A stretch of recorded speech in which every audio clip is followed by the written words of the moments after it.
I do.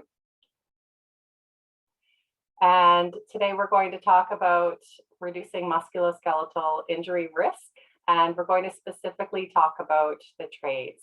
I wanted to talk about the trades. I think that spring and fall are really good times to really focus on our trade workers because they're usually gearing up for a lot of, maintenance related projects for the summer.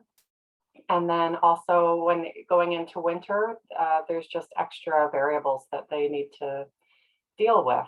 So it's a good reminder for all of us.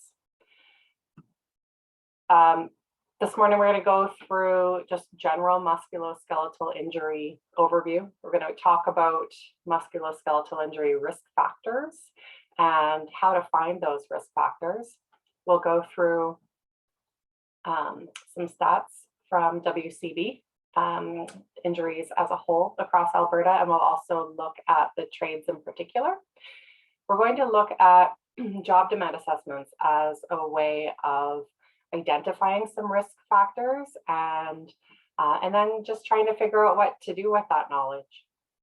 We'll talk about reducing musculoskeletal injury risk using tools and equipment. We'll talk about encouraging body awareness. We'll go through 6 ergo principles that I kind of feel are the foundation of where we want behavioral changes and where a lot of the engineering changes that somebody like me would recommend. It's nice to look at these in a general sense and to teach them in a general sense, to give employees some ownership and to allow them their own kind of flexibility so that they can problem solve a little bit better if unexpected circumstances arise. We'll go through just briefly dynamic warm-ups as an option, and we'll do a bit of a Q&A. So I like to always start off by going through what a musculoskeletal injury is. And it's an umbrella term for any injury that involves the muscles, tendons, nerves, ligaments, joints, and other soft tissues. Workers might complain about feeling pain, numbness, tingling, weakness. They might talk about the discomfort starting in one space and then moving along the rest of their body. They might report that certain activities aggravate that discomfort. They might report that certain tasks seem to aggravate the discomfort. They might also give you information like, they went on holidays for a couple of weeks and, after a little while that discomfort went away. And then when they came back to work, it really flared up. So paying attention to the signs and symptoms that are being reported are pretty good indicators. I always like to emphasize that MSIs can develop at work or away from work. And they can also be aggravated by things that happen at work, and they can also be aggravated by things away from work.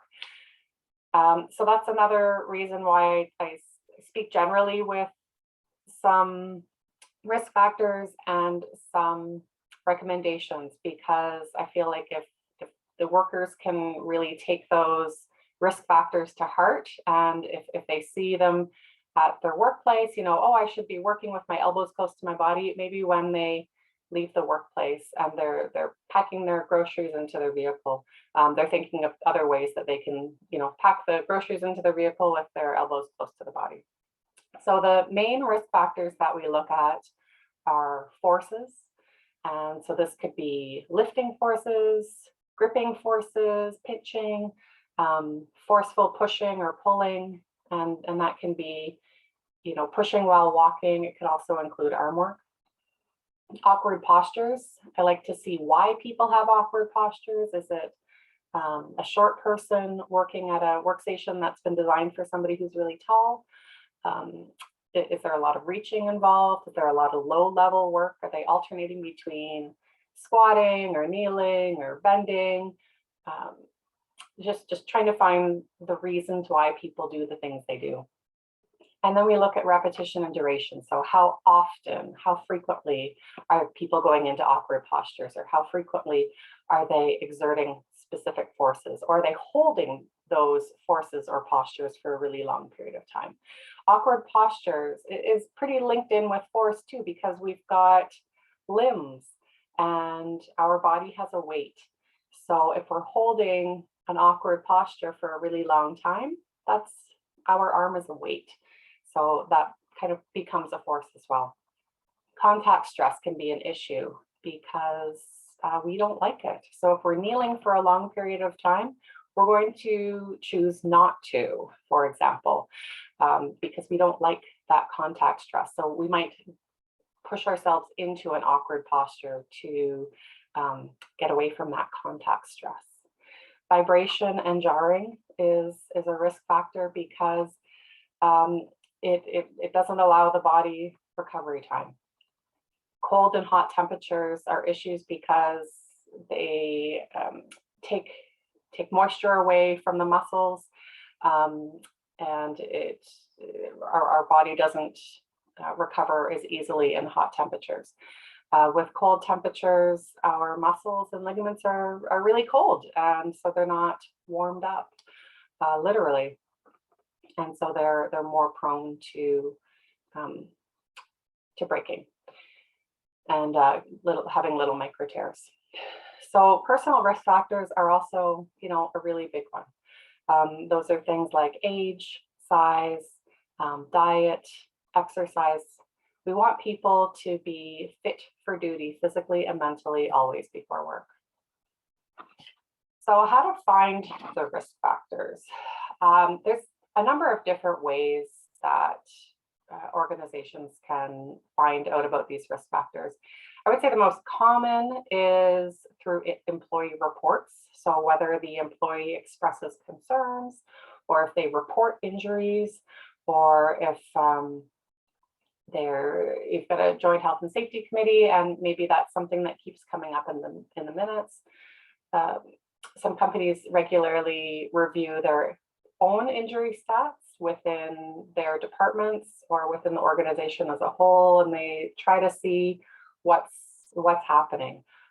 Which jobs have a lot of injuries, which jobs have surprising injuries, what parts of the bodies are being affected. You can also review job demand assessments. So I call them job demand assessments. Some other organizations call them physical demands assessments or physical demands descriptions. Sometimes there's a separate document, a cognitive demand assessment, and some PDAs and JDAs include the cognitive demands as well as the physical demands in the document. There's also JHAs, and JHAs are pretty helpful at looking at specific hazards, because that's what the job hazard assessment does, is it pulls out the exact hazard and you can look at what that hazard is and the risk. One thing that I do frequently if I'm presented with an issue and the organization wants me to help out with it, then I'll always ask first if there's a job demand assessment that I can take a look at, or a job description that I can take a look at to give me a bit of a heads up. And then I'll use an Ergonomics hazard screening tool just to do a check and see what's kind of popping up from there. Is it, a very back intensive activity? Is it very hand and shoulder intense, or neck intense? Those are the things I look at. One thing that I was really excited to take a look at a couple of years ago is specific data for Alberta municipalities. And this is, these charts, if you've attended AMHSA sessions before, you've probably seen these before. But these charts are so important because they validate a lot of the information that we see reported, and we can see specifically that our top 5 body parts that are injured really are in Alberta. The back, the spine, the shoulder, leg injuries, arm injuries, and wrists. So that's probably not a surprise to anybody who's looked at injury reports, but it's good to know that where you stand with respect to all claims. One thing that's really interesting was that when we split the severity of claims and only looked at the trades, we saw the same top 5 injuries. Back trunk is still the highest, and the top 5 are still in the same order: back, spine, shoulder, leg, arm, wrist. But then there's some small changes. So body system comes in a little bit higher. One thing I always remind people is that the back and the trunk consists of a pretty large portion of our body. And as a stabilizer in the center of our body, everything is connected to it. It's at a pretty high risk of injury. So it shouldn't be surprising that this is where we're seeing a lot of injuries. And the trades, follow the same type of injury patterns. Sorry, and it's really important to take a look at what part of the work is causing it. And when I talk about the trades, I'm talking mainly about the construction type work, maybe like water systems, water services, roads, some aspects of public transportation, some aspects of equipment operators, but mainly those constructions, that really heavy work. So I pulled up some sample job demand assessments in construction so that we could just kind of take an example and look at it the whole way through. So I like to use these JDAs so that you can see that they're kind of broken into tasks, and you can see, just take a quick glance at the tasks and see what kind of manual handling level it's been assigned. So the Workers' Compensation Board of Alberta defines limited work as exerting up to 5 kilograms of force. So 5 kilograms are 11 pounds. Light work in general is exerting less than 22 pounds of force. A medium manual handling level would be exerting up to 20 kilograms or 44 pounds of force. And heavy is classified as exerting more than 20 kilograms or 44 pounds of force. And so those exertions are good to know. Those include weights lifted, items pushed or pulled, and arm work. Anything that's more than 44 pounds. And you can see that in this particular job, we've got a lot of heavies. While heavy does not automatically mean the job is not safe, it is something that should be investigated further, always. I've had some companies take a look at jobs and say, for example, site setup and takedown, you've rated that as heavy. Well, we don't really think that that's heavy. So can you change it? And I say, well, actually, they carry fences, and the fences weigh more than 50 pounds. And since they're carrying them and they weigh more than 50 pounds and heavy is classified as more than 44 pounds, that's what the criteria is. So that's an educational opportunity. It might not be risky. Maybe they've got really good grips. Maybe they're really, really strong. I hear about.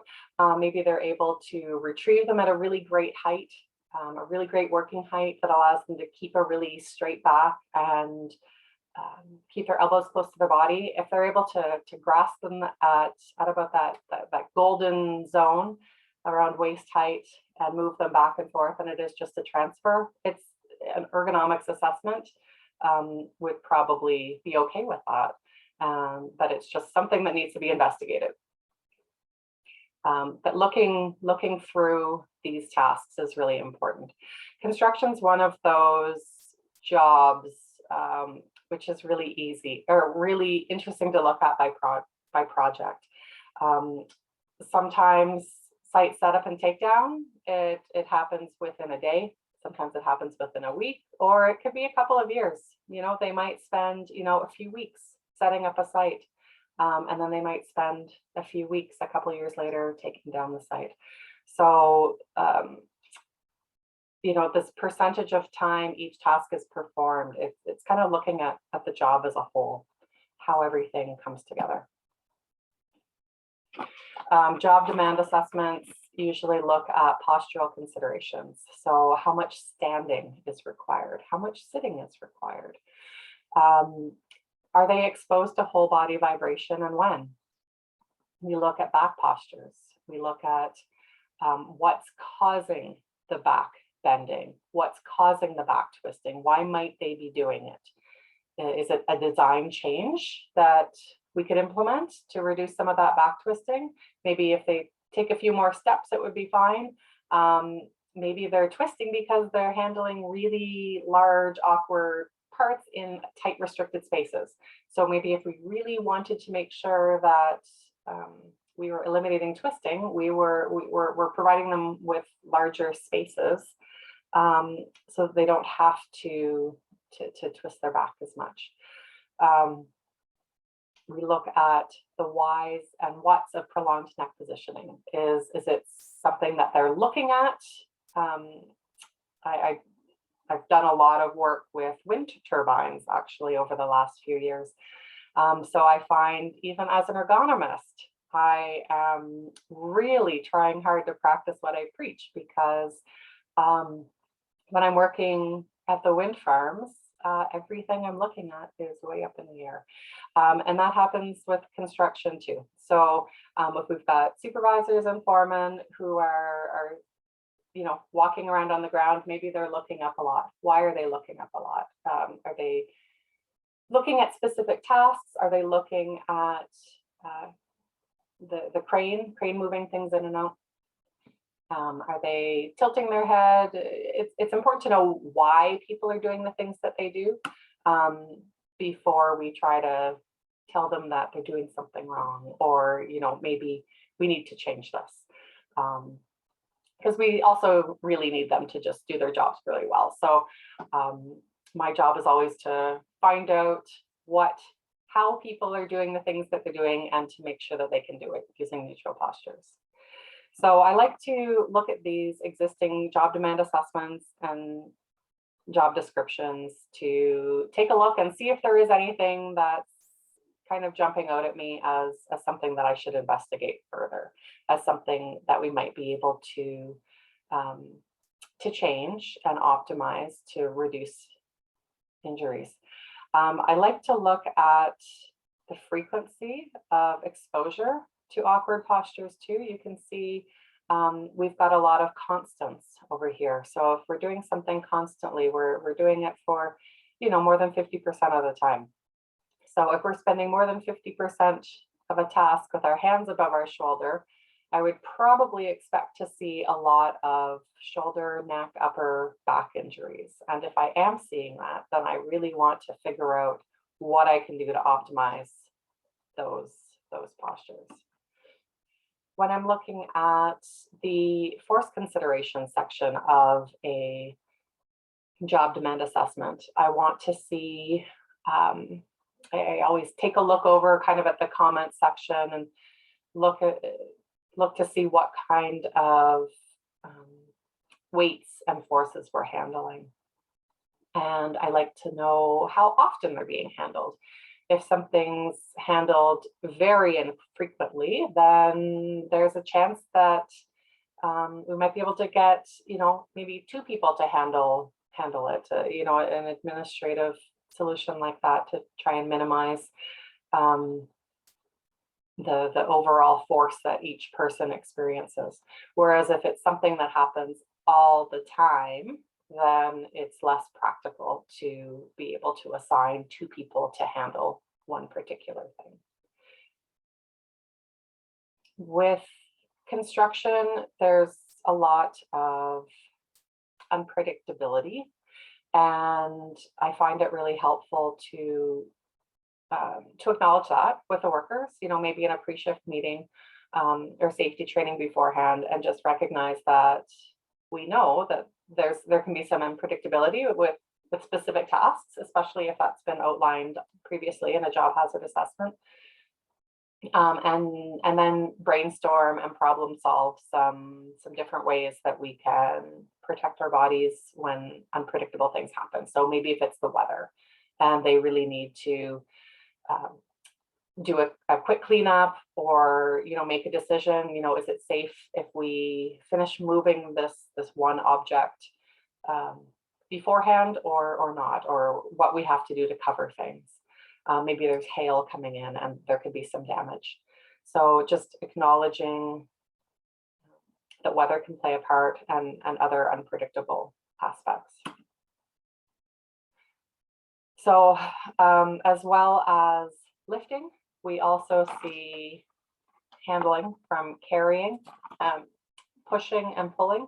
I like to separate pushing and pulling while walking versus pushing and pulling that's required by arm work, mainly because there's different ergonomics tools that I would use to assess that.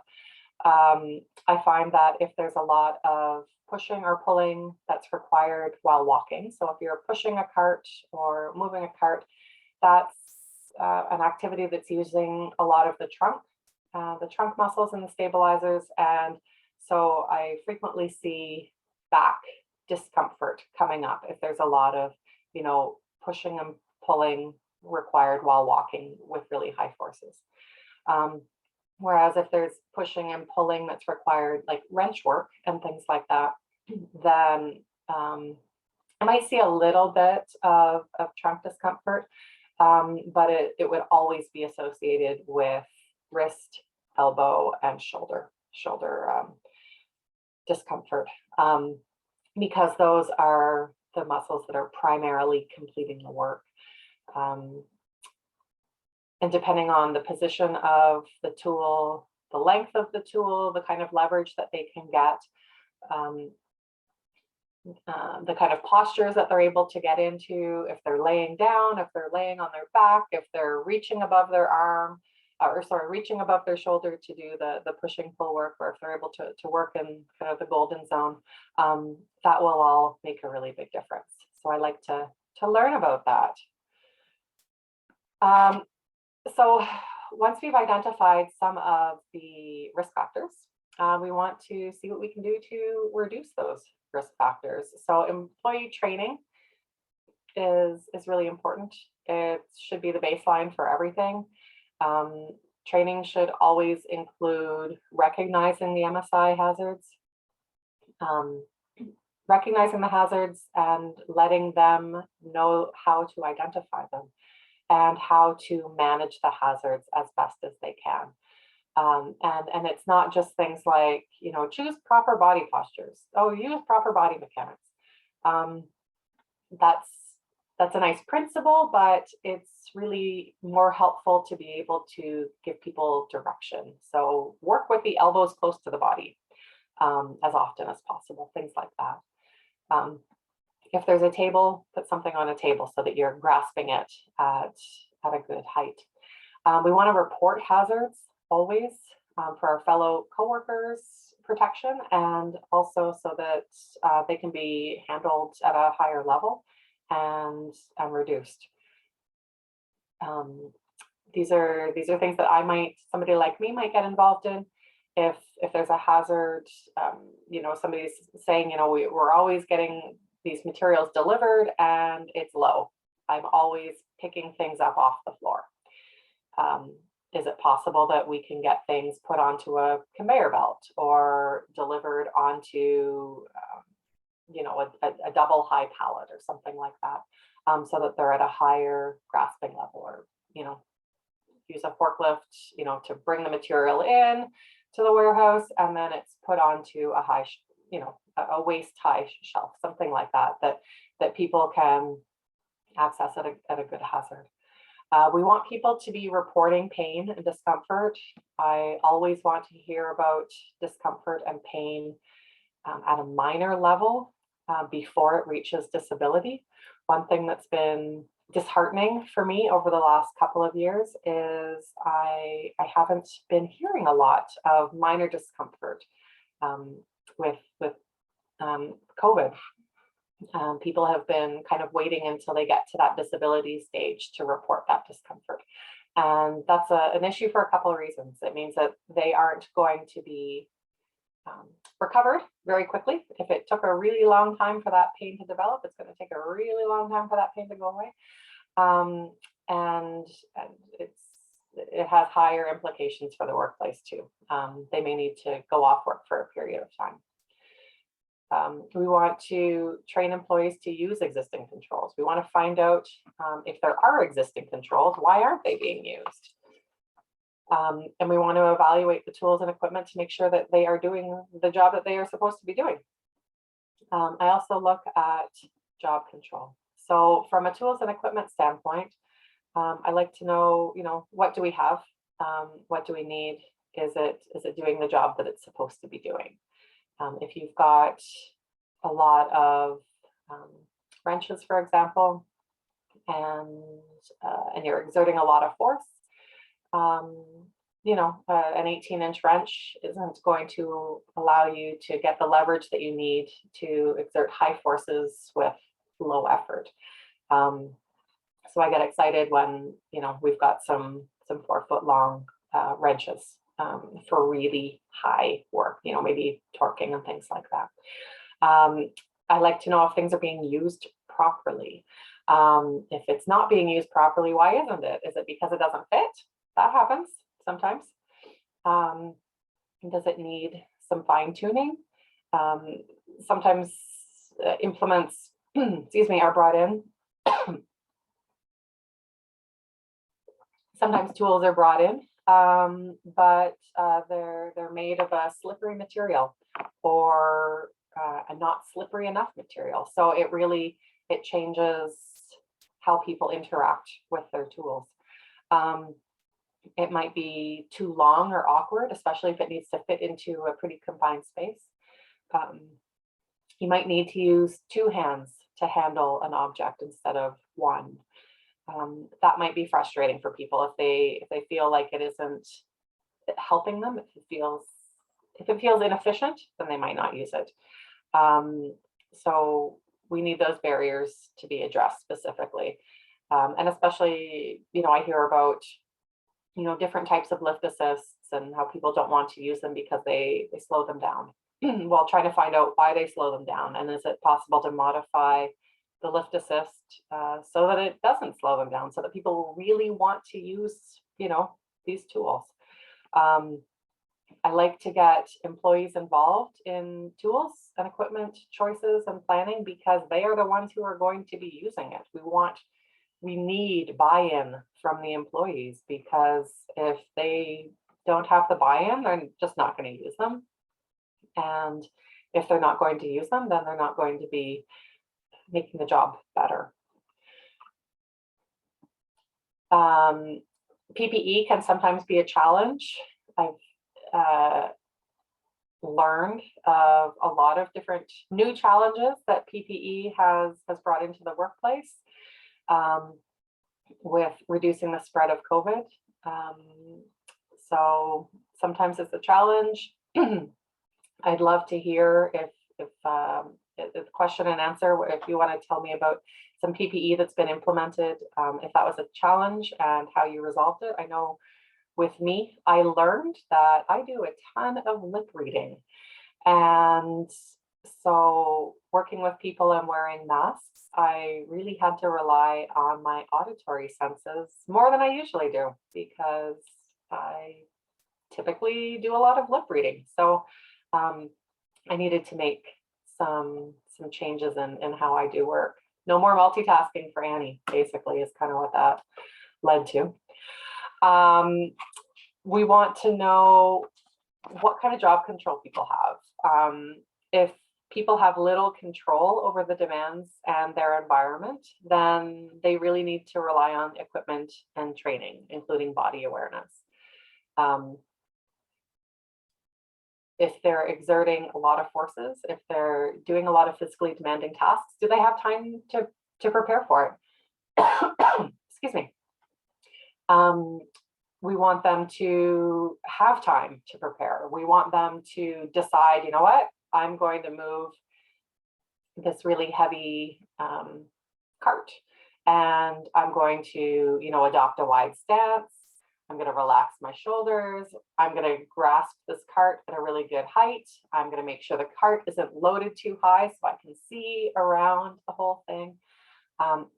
You want them to have some choice, and you want them to take all of those considerations in mind before they complete a physically demanding task. Because we know that if people have time to prepare for tasks, they will have less risk for injury. So you want to look at, kind of the order of tasks, environmental demands, workstation adjustability, shift schedule and timing. You want to look at all of those things just to make sure that people can do the work and they can prepare themselves for it. And we know that, when there is an emergency, if protocols aren't practiced, then they might not how to adapt their bodies quickly to get into a better position to practice. I like to use an example from my younger days when I was lifeguarding, and we practiced all kinds of rescue scenarios all the time, and we practiced them because we wanted to make sure that during a real emergency, our bodies would have that muscle memory and we'd just be able to do them. We would know that we need to, squat or kneel or get ourselves low. We want to, put the patient into a really good position so that we can lift them out of the water using good body mechanics, so that we've got good control. And we want to do that for a few reasons. We want to make sure we don't hurt ourselves, but we also want to make sure that, this injured person doesn't slip out of our hands. We want to make sure we've got good quality work. And I've done quite a few rescues, and with every rescue that I did, it was like, oh, okay, that's really good. I'm glad that I've practiced this, and I was able to kind of go into that automatic positioning to protect myself, because sometimes I've rescued some pretty large people. And I think it's really important in the workplace and for trades and construction and all of those types of work to go through emergency scenarios. And, what would I do if this happens? What would we do if a hailstorm comes in? Where are we? What materials must be addressed first? What must be covered up? What must be moved? Just taking a look at the environment and trying to figure out what needs to happen. Workstation adjustability is another example. You can lead a horse to water, but you can't force it to drink all the time. So with workstations, we can provide height adjustable workstations for people, but if we don't show people how to adjust them, and if we don't show them how to adjust them appropriately for them or the task that they're doing, then that's not really going to be a successful implementation. Also, if we don't give them time to do that, excuse me.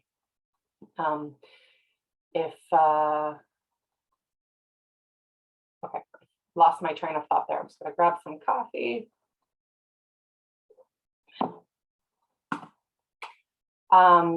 We really want training and implementation, especially if it's going to be kind of behavioral based training for field employees. We want that to be designed with input from the employees specifically. We want to make sure that we are targeting the specific hazards and specific injury risk. We want we want employee feedback because they are the best people to know the specific constraints of their environment. They're familiar with loosening bolts under low lighting while they're squeezed in between a furnace and a wall. Excuse me. They're used to reaching above their heads to secure scaffolding and pull conduit and things like that. So they know that if they're standing on something, they want it to be really sturdy. They want it to, they don't want to be worried about balance. So, I mean, if there's an opportunity to get a man lift in there or to put scaffolding in instead of a ladder, those kinds of things are really helpful.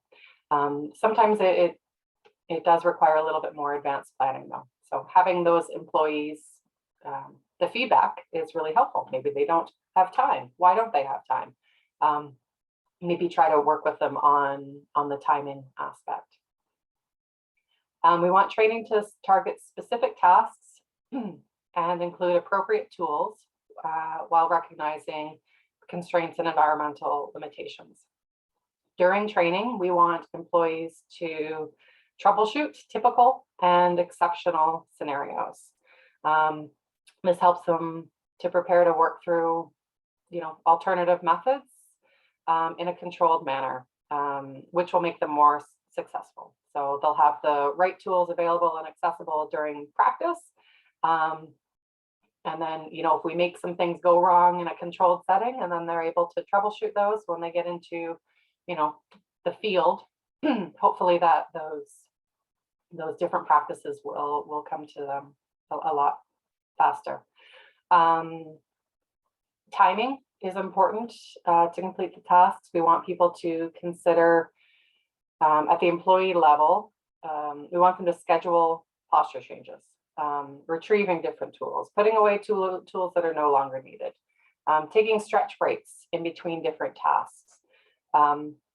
During training, I always give people permission to change their body postures as they need.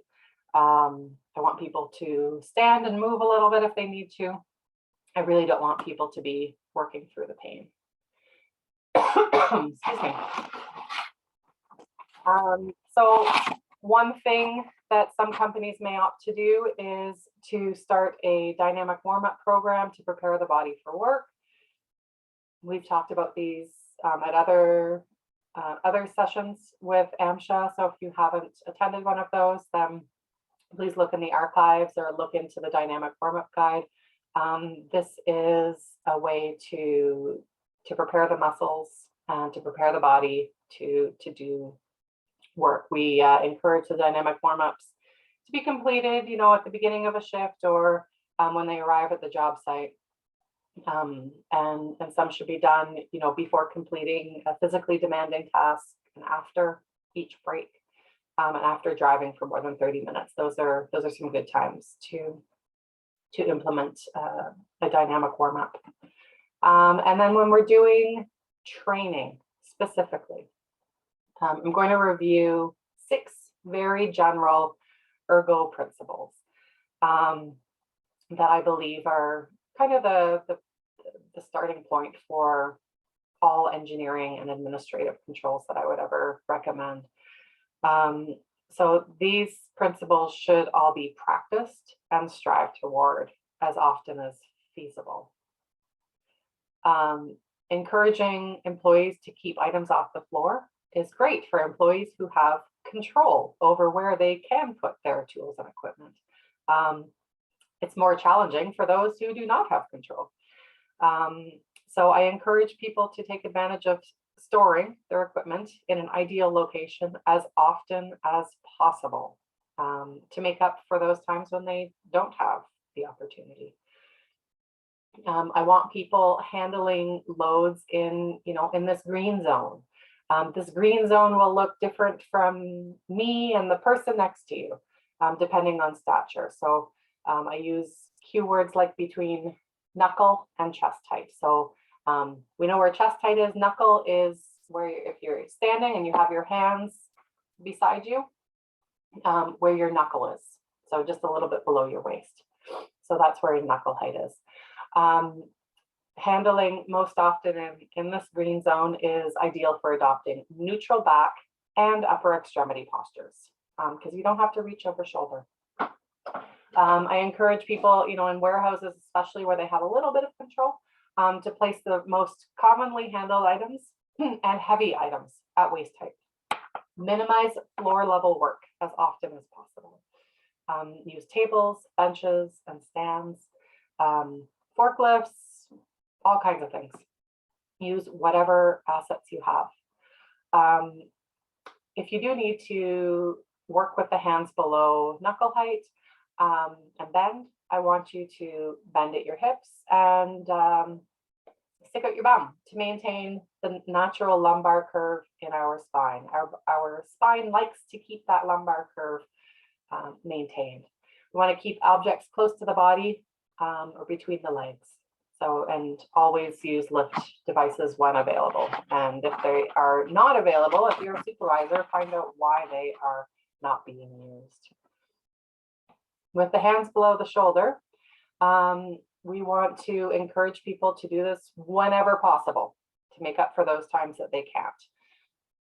And we want to look for opportunities to change the work, not the person. So if we can have somebody standing on a raised surface so that they can reach something that's high and still work with their elbows close. This helps the shoulders and neck because those body parts like to be close to the body. And we're also able to exert more force easily. This is why it reduces injuries. If something takes, 20 pounds of wrench work, it's a whole lot easier for our body if we're using stronger postures than if we're using weak postures. This is a weak posture with your hands above your head. When available, use tools with extensions and telescoping to do the reaching for you. Use clamps or fasteners to hold something in place so that you can use both arms and both hands to do the work. This reduces static. So static means still. This reduces the static forces for holding a particular object while you do the work. I frequently hear, in maintenance positions and other trades, they'll tell me that their non-dominant arm really hurts, and they don't know why, because they do all the work with their right hand, which they're dominant with. And I'll say, well, are you holding something with your left hand? Are you holding something still while you manipulate it with the right? And usually sometimes they go, oh yeah, you know what, I do that. And so just trying to figure out what it is. And maybe it isn't forceful with their non-dominant hand. Maybe it's just an awkward posture held for a prolonged period of time. So using those clamps or a fastener, something to just reduce the load in the non-dominant hand. That makes a huge difference. That's where those JDAs come into play, and they come in handy because a JDA would identify something like that. Holds the object at this height, holds the object above shoulder height to stabilize or something like that. We want to seek out lightweight tools whenever possible, but we still want to make sure that if you're using a lightweight tool, it's still doing the job it's supposed to be doing. Some tools are really heavy because they're designed to do some pretty heavy work. And that minimizes some of the force demands on the operator side. So there's a trade-off. Lightweight isn't always best. It's always worth looking into, but it's not always best. So make sure you do some research. So to reduce shoulder injuries, we want to keep them at a neutral posture.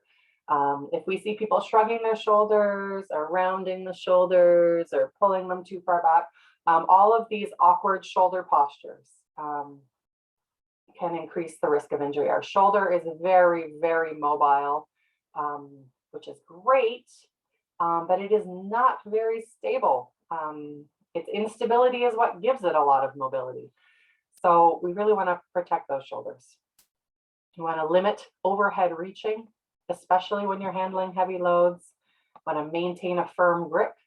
If you've got a firm grip, then it won't slip.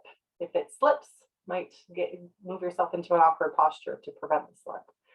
We want to use 2 arms as often as possible to distribute force demands and keep loads close to the body. Keeping it close. This is my favorite. I always encourage people at every single workforce that I go into to try and figure out how they can work with the elbows close to the body. This is good for reducing shoulder injuries. This is good for reducing back injuries.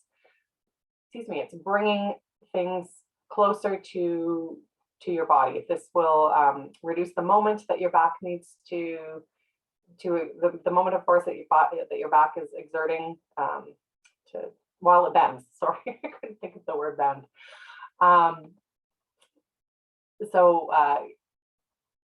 Remove clutter, remove unused items, find ways to bring things close. That reduces the reaching demands.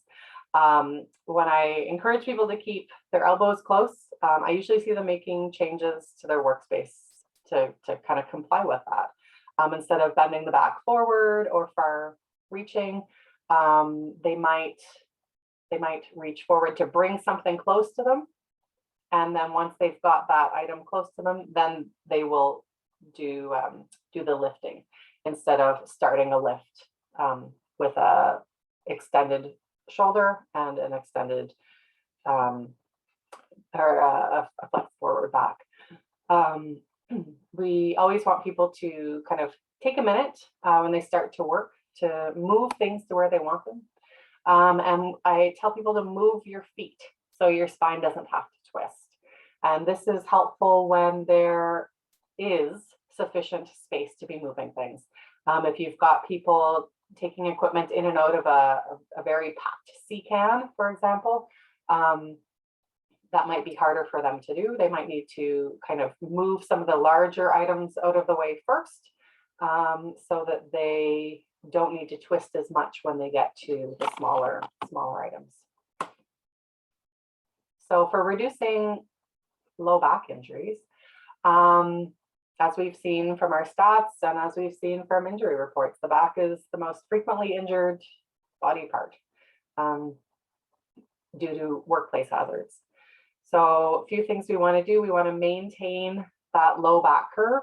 That is so important. You can see in the images A over here, we've got a check mark where our mannequin is sticking out his bum, maintaining that low back curve. They're bending their knees in both scenarios here, but when you're maintaining that low back curve, your back is the forces are being distributed evenly across the back. There's no shear forces on the side, on the back to put you at risk. Rounding the back, twisting, side bending, and reaching will all increase that risk of injury. So we want to keep the loads close to the body, keep a neutral spine, and limit movement as much as possible when you're handling tools. And then we'll look in the middle here over in B section. So when handling heavy loads, once again, you want to limit rounding, bending, and twisting. You want to maintain a firm grip on the load. You want to prepare the body first by shifting or tilting the load before handling. You want to adopt a wide stance. You want to make sure that you're getting assistance from the other side of the body, whether it's using both hands to exert the work, or if you're using one hand. In this case, we've got one hand holding onto this fire hose, and then we've got the non-dominant hand exerting some counter pressure just to balance the spine on the other side, which is really good. On the right side, we look at keeping the load close to the body again. We want to move the feet to improve the balance and optimize applying force with their body weight. We want things to be close to the body. We want things to be equal on both sides of the body. We want to modify activities as much as possible to bring the work to the employee and to minimize load handling.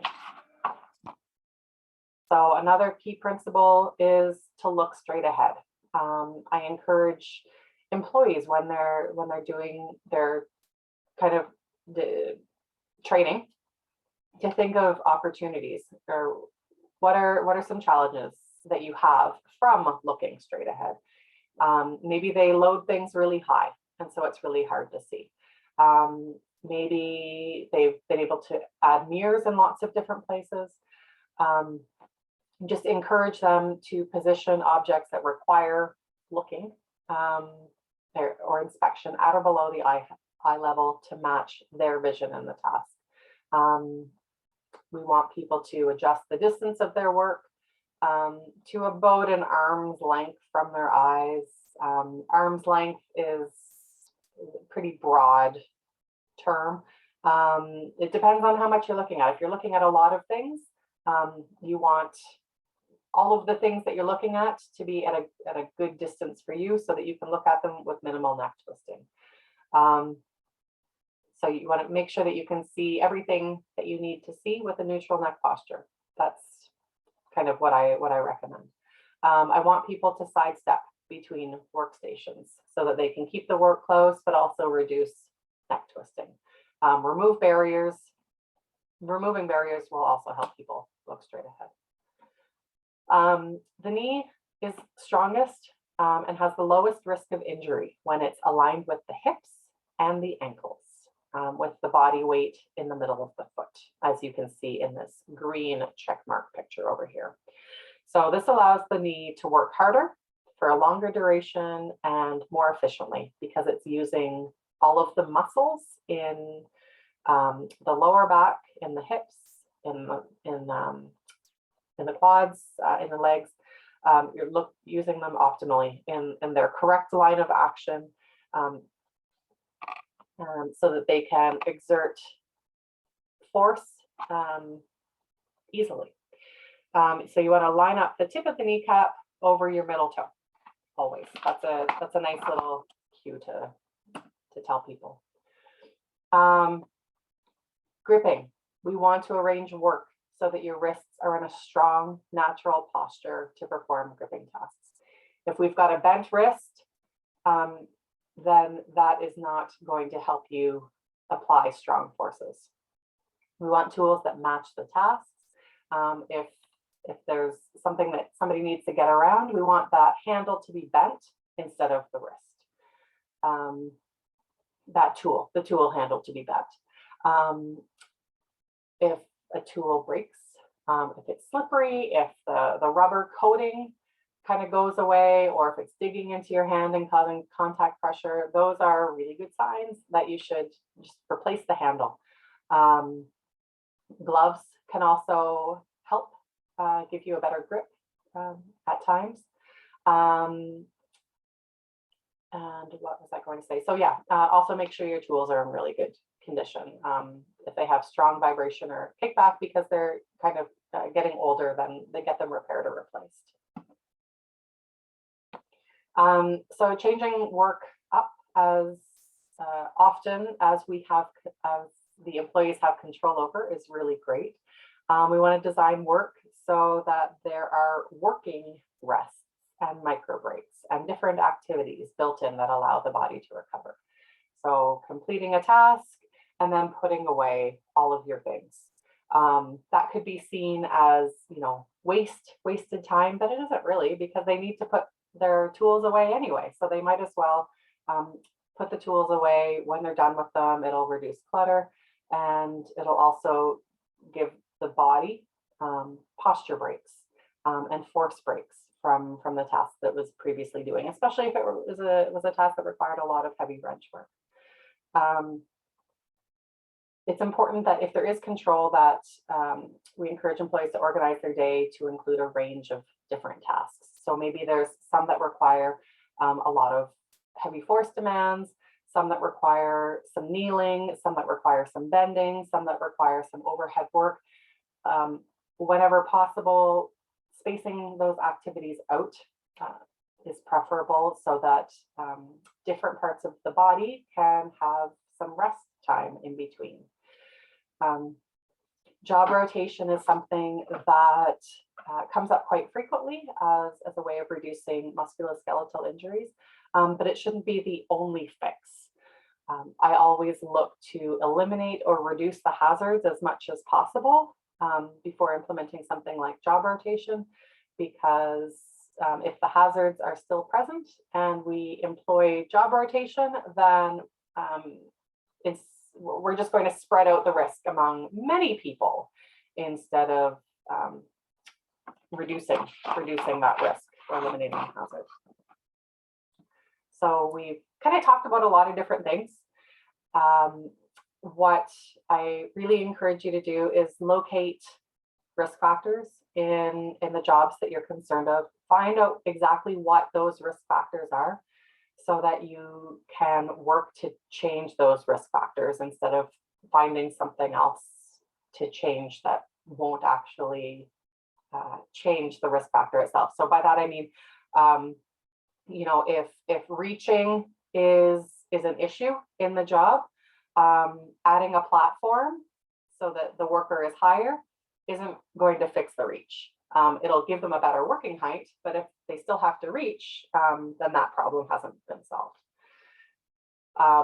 And involving workers with methods to reduce the MSI risk is a great way to find those things, because the workers might say, you know what, if we add a platform, it's still going to make me reach. So this isn't going to be fixing the issue. Workers will also be able to troubleshoot and help you fine-tune different recommendations.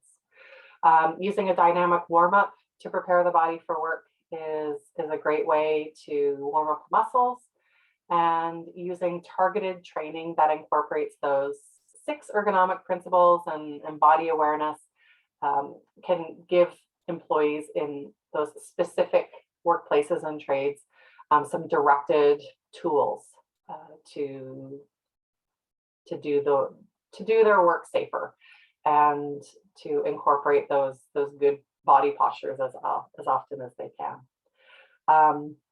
We also really want to consider the amount of control that employees have. If they have little control over the demands and environment, then they really do have to rely on equipment and training, including this body awareness. So when manual handling cannot be eliminated, workers should receive training to control hazards and risks as much as possible. So I will open it up.